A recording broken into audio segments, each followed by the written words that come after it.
Reporter breaking. ശമ്പള കുടിശ്ശിക കിട്ടാതെ ചികിത്സ മുടങ്ങി മരിച്ച പാലക്കാട് പള്ളിക്കുറുപ്പ് മഹാവിഷ്ണു ക്ഷേത്രം ജീവനക്കാരൻ ചന്ദ്രന്റെ ഭാര്യയ്ക്ക് ക്ഷേത്രത്തിൽ ജോലി നൽകാൻ തീരുമാനമായിരിക്കുന്നു.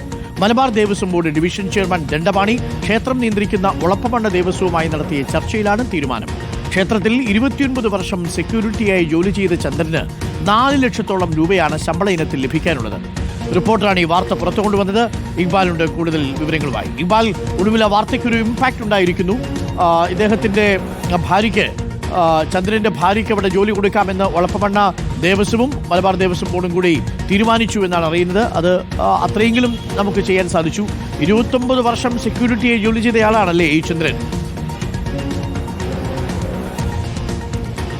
അരുൺകുമാർ, തീർച്ചയായും മലബാർ ദേവസ്വം ബോർഡിന് കീഴിലുള്ള ഈ പള്ളിക്കുറുപ്പ് മഹാവിഷ്ണു ക്ഷേത്രത്തിലെ സെക്യൂരിറ്റി ജീവനക്കാരനായിരുന്നു ചന്ദ്രൻ. ഇത്തരത്തിൽ 29 വർഷത്തോളം ആ ക്ഷേത്രത്തിൽ സെക്യൂരിറ്റി ജീവനക്കാരനായി ജോലി ചെയ്തിട്ടും ചന്ദ്രന് 4 ലക്ഷത്തോളം രൂപയാണ് ശമ്പള കുടിശ്ശികയിൽ ഇനിയും ഈ ക്ഷേത്രത്തിൽ നിന്ന് ലഭിക്കാനുള്ളത്. ഇത് ഈ ക്ഷേത്രം നിയന്ത്രിക്കുന്ന ഒളപ്പമണ്ണ ദേവസ്വം അതുപോലെ തന്നെ മലബാർ ദേവസ്വം ബോർഡും തമ്മിലുള്ള ചില നിയമപരമായിട്ടുള്ള തർക്കങ്ങളെ തുടർന്നാണ് ഇത്തരത്തിലൊരു ശമ്പള കുടിശ്ശിക വരുന്നത്. ഇതോടുകൂടി ചന്ദ്രൻ ഉൾപ്പെടെയുള്ള ക്ഷേത്രത്തിലെ 8ഓളം ജീവനക്കാർ വലിയ രീതിയിൽ സാമ്പത്തിക ബുദ്ധിമുട്ട് നേരിടുന്നു. ഇതിനിടയിലാണ് ചന്ദ്രന് വൃക്ക രോഗം ബാധിക്കുന്നത്.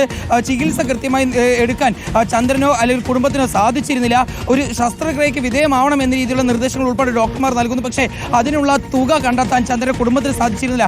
അങ്ങനെയാണ് കോഴിക്കോട് മെഡിക്കൽ കോളേജ് ആശുപത്രിയിൽ ചികിത്സയിലിരിക്കെ ചന്ദ്രൻ മരിക്കുന്നു. ആ കുടുംബം പിന്നീട് തങ്ങളുടെ ദുരവസ്ഥയും അച്ഛന് നേരിടേണ്ടി വന്ന ബുദ്ധിമുട്ടുകളും എല്ലാം തുറന്നു പറഞ്ഞുകൊണ്ട് ചന്ദ്രന്റെ മക്കൾ തന്നെ റിപ്പോർട്ടിലൂടെ ലോകത്തോട് ആ ബുദ്ധിമുട്ടുകളെല്ലാം പറയുകയായിരുന്നു. ഇതിന് പിന്നാലെയാണ് പിന്നീട് മലബാർ ദേവസ്വം ബോർഡും ഒളപ്പമണ്ണ ദേവസ്വം ഈ വിഷയത്തിൽ എന്ത് രീതിയിലുള്ള ഇടപെടലും നടത്താൻ കഴിയുക എന്ന രീതിയിൽ ചർച്ച നടത്തിയത്.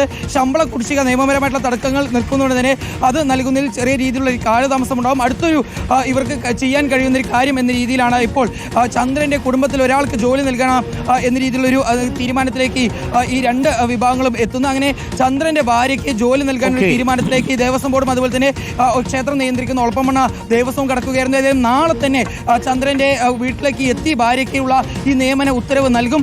ആദ്യഘട്ടത്തിൽ ഒരു താത്കാലിക നിയമനമായിരിക്കും. പക്ഷേ ഉടൻ തന്നെ ക്ഷേത്രത്തിൽ ഒരു ഒഴിവ് വരുന്നതിനനുസരിച്ച് ചന്ദ്രന്റെ ഭാര്യയ്ക്ക് സ്ഥിരം നിയമനം നൽകുമെന്നുള്ളതാണ് ഇപ്പോൾ മലബാർ ദേവസ്വം ബോർഡ് ഡിവിഷൻ ചെയർമാനായിട്ടുള്ള ദണ്ഡപാണി ഉൾപ്പെടെ റിപ്പോർട്ടിലൂടെ അറിയിക്കുകയും ചെയ്യുന്നു. അരുൺകുമാർ.